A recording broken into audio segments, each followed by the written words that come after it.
Tiga hal inilah yang menjadi dasar bagi kita untuk mengusulkan Muhammad Ali sebagai pahlawan nasional. Pertama, dia sebagai panglima besar, panglima perang yang gagah berani ikut berperang melawan Belanda 2 kali. Yang kedua, dia sebagai seseorang pemimpin, raja muda, seorang raja yang visioner, yang memiliki cara berpikir yang jauh ke depan.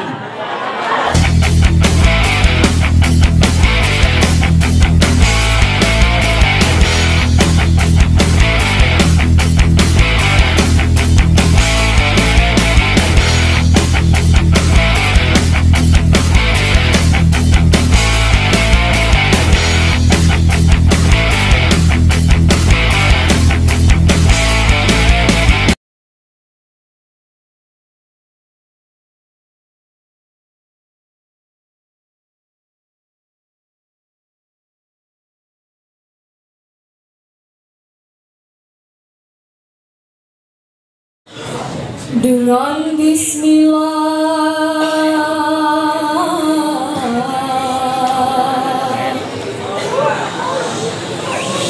kami mulai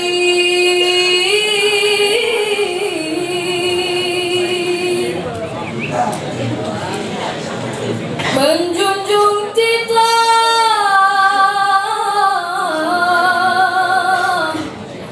ke bawah duli,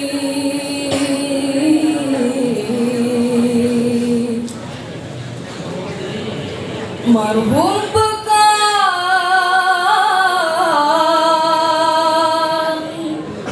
tiada kini,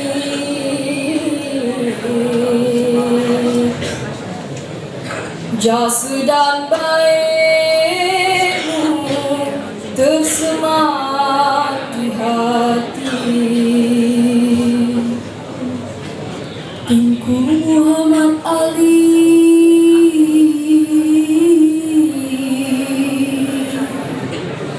nama diberi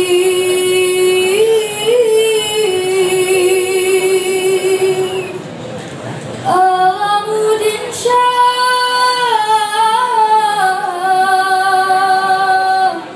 ayanda disayangi.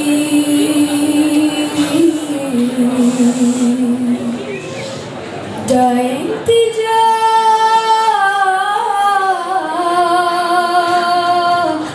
ibunda Srikandi,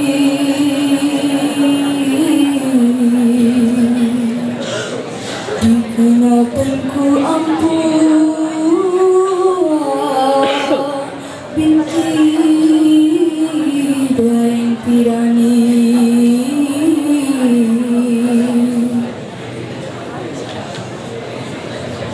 Pewaris Sultan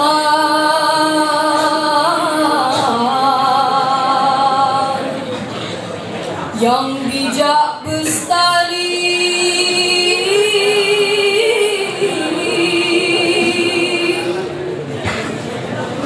pejuang tangguh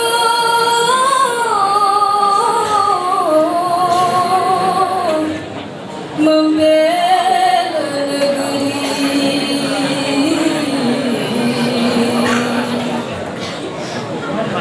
Darah jihadmu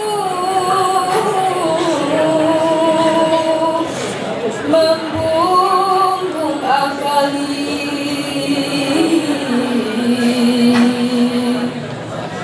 penjajah pergi urungkan diri,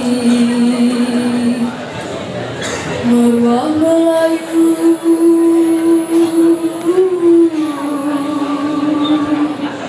tersemat di kalbu.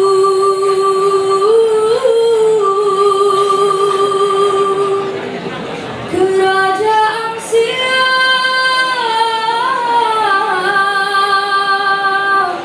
pindah ke Pekanbaru,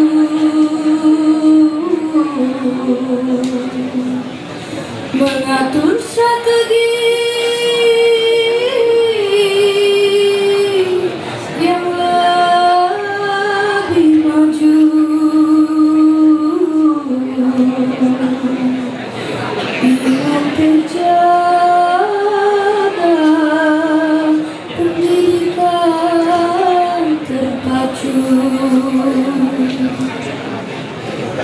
dagangan maju,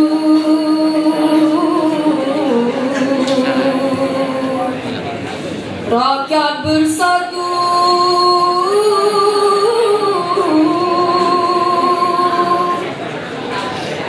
negeri bermutu,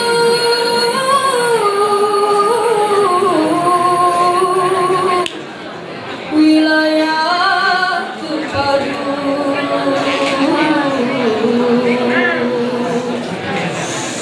hasil melimpah,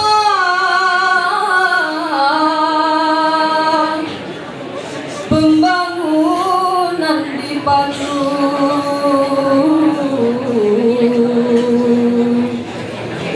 semua perbedaan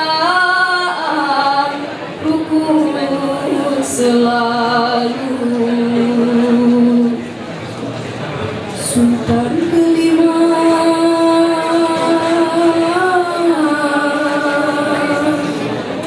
berjiwa pahlawan,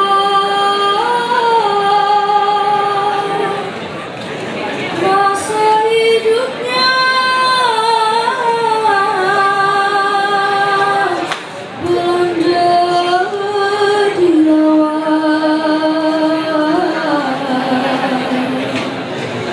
mewah negeri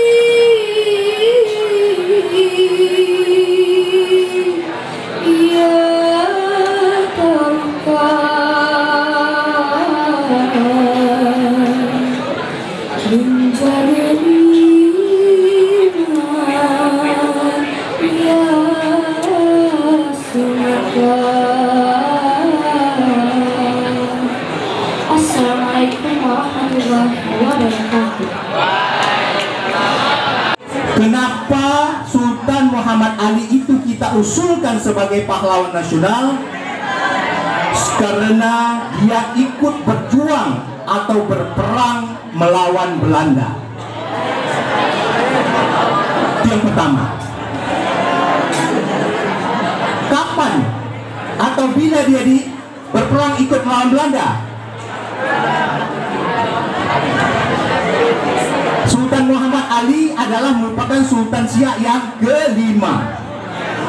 Sultan Siak yang kelima.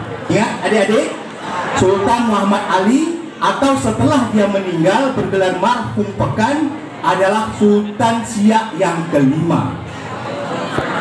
Sebelum dia menjadi Sultan Siak yang kelima, dia adalah sebagai Panglima Besar Kerajaan Siak di masa Sultan Siak yang kedua. Jadi di masa Sultan Siak yang kedua, Sultan Muhammad Ali atau marhum pekan adalah sebagai Panglima Besar. Kalau hari ini Panglima Besarnya siapa? Jenderal Sudirman.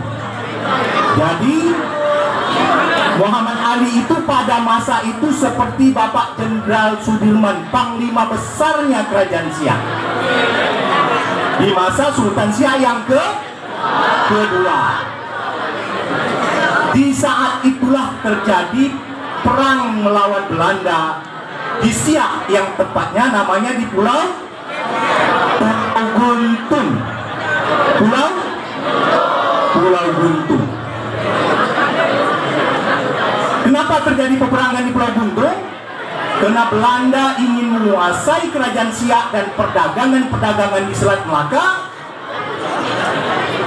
mengadakan monopoli, menindas nelayan-nelayan, menindas rakyat-rakyat yang ada pada masa itu, sehingga terjadi perlawanan terhadap Kerajaan Siak yang pada masa itu dipimpin oleh Panglima Besarnya Sultan Muhammad Ali atau marhum pekan. Dia sebagai Panglima Besar. Perang melawan Belanda ini dikenal dengan sebutan nama Perang Guntung.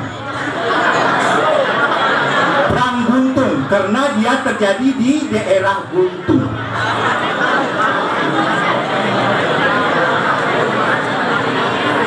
Ini perang yang pertama dilakukan marhum pekan atau Sultan Muhammad Ali terhadap Belanda. Pada peperangan itu semua serdadu Belanda termasuk komandan Belanda yang ada di Guntung tewas.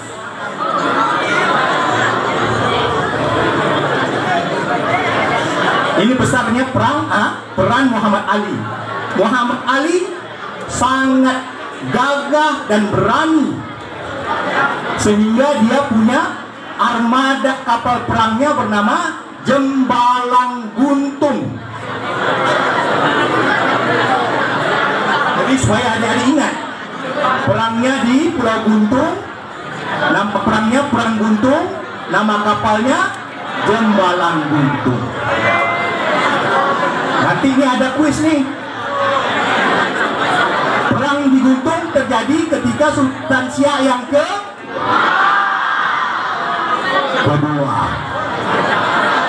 Ya.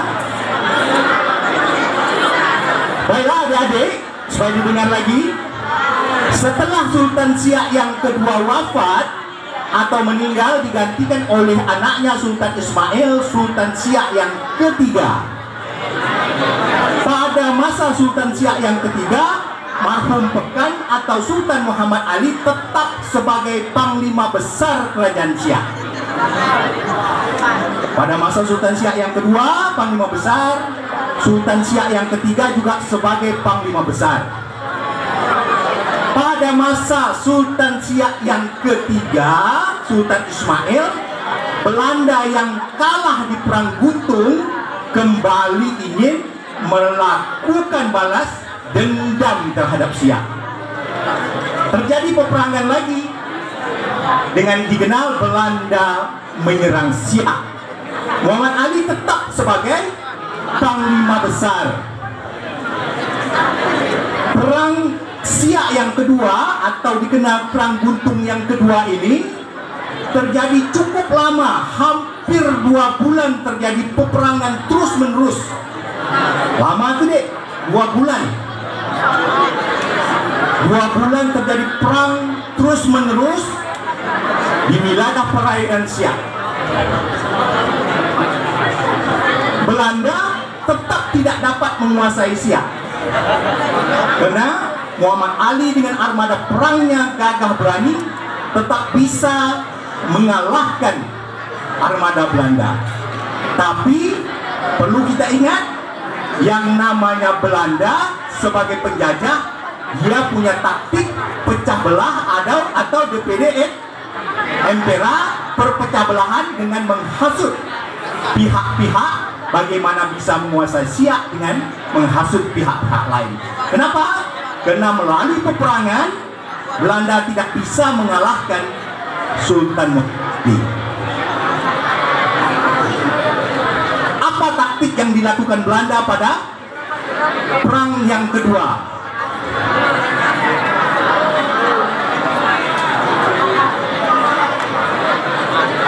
Perlu adik-adik ketahui bahwasanya Sultan Siak yang pertama punya 2 orang anak laki-laki yang namanya Tengku Alam, atau setelah dia menjadi Sultan, Sultan Abdul Jalil Alamuddin Shah.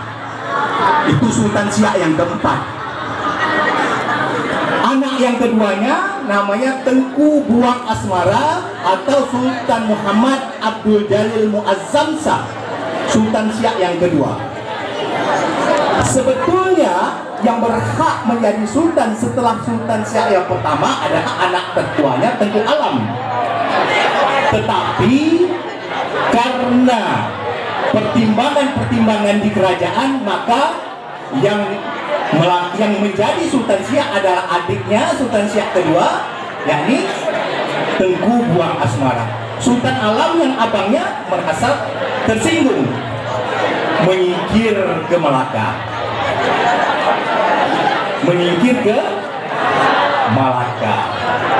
Setelah Sultan Siak kedua meninggal, digantikan anaknya Sultan Siak yang ketiga, Sultan Ismail. Karena Sultan Tengku Alam ini masih hidup yang berada di Melaka, oleh Belanda dihubungi Sultan Alam yang ada di Melaka untuk bersama-sama kembali menyerang Siak. Kenapa? Karena Muhammad Ali adalah anak daripada Sultan Alam.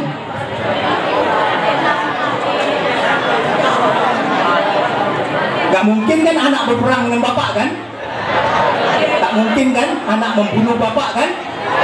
Maka taktik inilah yang digunakan oleh Belanda untuk mengalahkan Sultan Muhammad Ali atau marhum Pekan itu sendiri. Maka Tengku Alam yang ada di Melaka kembali bersama-sama Belanda ikut berperang melawan pasukan marhum Pekan.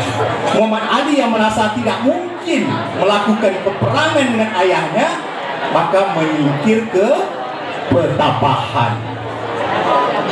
Adik-adik tahu Petapahan? Tahu. Petapahan adalah merupakan kota tua, pusat perdagangan tua di wilayah kerajaan-kerajaan pesisir Sungai Siak.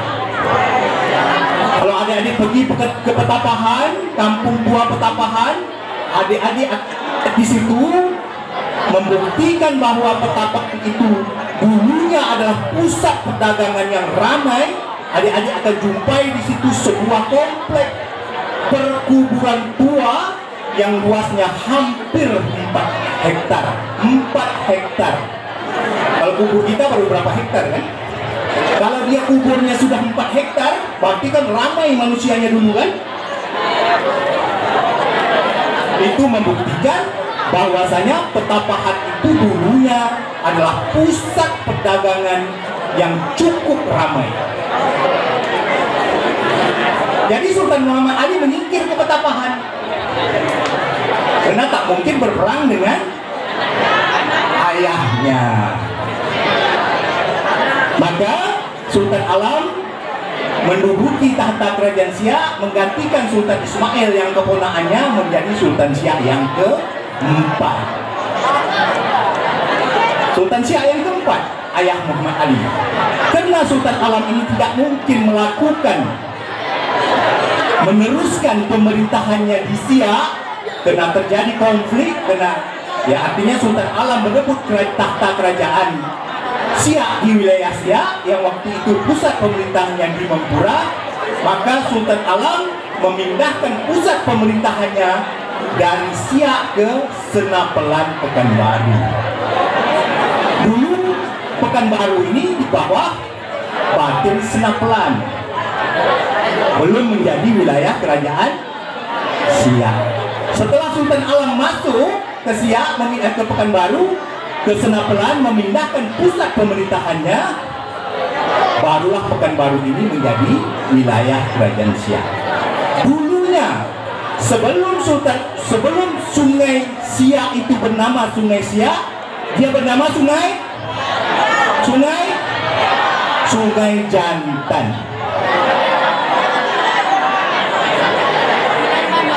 Jadi kalau ditanya, makanya di sini buku yang saya tulis ini, sejarah warisan sejarah Kesultanan Siak dalam untaian kisah mahkota di Sungai Jantan. Jadi kalau adik-adik nanti ditanya orang, dulu sebelum Sungai Siak bernama Sungai Siak, dia bernama Sungai Jantan. Jadi supaya jangan adik-adik asing, ya, Sungai Jantan. Ya, Bapak teruskan. Setelah Sultan Alam memindahkan pusat pemerintahannya ke Senapelan, Muhammad Ali menyingkir ke Petapahan karena Muhammad Ali tidak mau bekerja sama dengan Belanda. Akhirnya ayahnya Sultan Alam meminta Muhammad Ali supaya kembali ke Siak atau ke Pekanbaru, ke Senapelan pada waktu itu. Muhammad Ali tetap tidak mau, karena dia tidak mau bekerja sama dengan Belanda. Tapi ayahnya mengancam, kalau engkau tidak mau kembali ke Siak yang Senapelan waktu itu, engkau pergi berkelana ke Batu Bara, karena keturunan Siak banyak di Batu Bara. Muhammad Ali tentu ini ayah, ini bapak, tak mungkin melawan orang tua. Akhirnya dia kembali ke Pekanbaru atau ke Senapelan untuk bersama-sama ayahandanya membangun pusat pemerintahan dan perdagangan di Senapelan. Setelah di Pekanbaru atau di Senapelan, dia ditetapkan sebagai Raja Muda. Tak lagi dia sebagai Panglima Besar, dia sudah ditetapkan sebagai Raja Muda. Sultan Alam, Sultan Siak yang keempat, meninggal di Pekanbaru atau di Senapelan, dimakamkan di Senapelan atau di dekat Pasar Bawah. Tahu adik-adik Masjid Raya Pasar Bawah? Nanti adik-adik bisa pergi ke situ. Adik-adik bisa lihat di situ ada makam Sultan Alamuddin Shah. Itulah Sultan Alam, Sultan Siak yang keempat. Nanti adik-adik bisa ziarah ke sana. Baiklah, Sultan Alam wafat. Setelah Sultan Alam meninggal dunia, maka digantikan oleh anaknya Muhammad Ali atau Sultan Muhammad Ali Abdul Jalil Muazzam Shah sebagai Sultan Siak yang kelima. Di sini baru Muhammad Ali sebagai raja, sebagai sultan. Sebelumnya, waktu Perang Guntung pertama sebagai Panglima Besar, Perang Guntung kedua sebagai Panglima Besar, di masa Sultan Alam sebagai Raja Muda, setelah itu dia baru sebagai Sultan Siak yang kelima. Adik-adik, Sultan Muhammad Ali menjadi Sultan Siak yang kelima karena Sultan Ali ini orangnya cerdas. Di samping gagah berani, adik-adik perlu meniru sikap keberanian Muhammad Ali, sikap kecerdasan Muhammad Ali. Adik-adik perlu tiru. Kenapa? Ya, supaya didengar bersama. Kenapa Bapak katakan bahwa Muhammad Ali ini adalah seorang yang gagah dan berani dan orangnya cerdas? Karena pertama, Muhammad Ali melihat ini seorang yang cerdas. Jadi kita berani bukan hanya berani sebagai preman saja, berani pokoknya berkelahi, berani meninju sana, berani meninju sini, tapi tidak menggunakan akal. Muhammad Ali tidak, dia seorang panglima yang gagah berani, melakukan 2 kali peperangan yang besar. Tapi karena ketika dia menjadi sultan, dia punya pengalaman. Maka adik-adik hari ini harus mengambil pengalaman-pengalaman ini untuk menjadi pembelajaran kita nanti di masa depan. Apa pengalaman yang diberikan oleh Muhammad Ali? Muhammad Ali ketika menjadi Panglima Besar, ketika menjadi Raja Muda, dia melihat yang terjadi di lingkungan kerajaan Siak hanyalah konflik atau perkelahian secara terus-menerus. Mulai dari perebutan tahta kerajaan, mulai dari perebutan lainnya. Maka dia merubah strategi, taktik atau cara pemerintahan dia sebagai sultan, tidak lagi dengan berkelahi merentam, tetapi dengan membuka jalur-jalur dagang, perdagangan, dengan membuka hubungan dagang dengan negara-negara luar yang waktu itu Malaka, Pineng, dan lain sebagainya. Ini dilakukan strategi yang dilakukan oleh Muhammad Ali. Artinya apa? Ya, supaya adik-adik ketahui kenapa dia lakukan strategi perdagangan. Karena melalui peperangan, Muhammad Ali atau sebuah kerajaan tidak mungkin bisa mengalahkan Belanda. Karena Belanda cukup lengkap armada perangnya dengan taktik dan lain sebagainya. Tapi melalui meningkatkan perdagangan, meningkatkan perekonomian masyarakat, rakyat, maka Belanda nantinya akan kewalahan. Ini yang dia lakukan. Strategi ini yang dirubah oleh Muhammad Ali setelah 2 kali melakukan peperangan, tetapi dia merubah strategi pemerintahannya dengan membuka perdagangan baik di dalam daerah maupun di luar daerah. Disitulah Sultan Muhammad Ali membuka jalur-jalur dagang baru, membuka jalan-jalan ke Petapahan, membuka jalan-jalan ke Keratak Bulu, Bulu Cina dan lain sebagainya, ke Kampar, sehingga arus-arus perdagangan yang berada di Petapahan, yang berada di Bulu Cina, yang berada di Keratak Bulu dan Kampar dan sebagainya bisa melakukan hubungan dagang dengan kerajaan Siak yang ada di Pekanbaru atau di Senapelan pada waktu itu. Strategi ini yang dia lakukan. Ya, ini pengalamannya yang berharga. Artinya kita, adik-adik selaku siswa, harus bisa berpikir timbal balik. Artinya ketika kita mentok terhadap satu persoalan ini, kita harus mampu menyelesaikan persoalan ini dengan cara yang lain. Ya, ini ilmunya, ilmu Muhammad Ali ini tadi.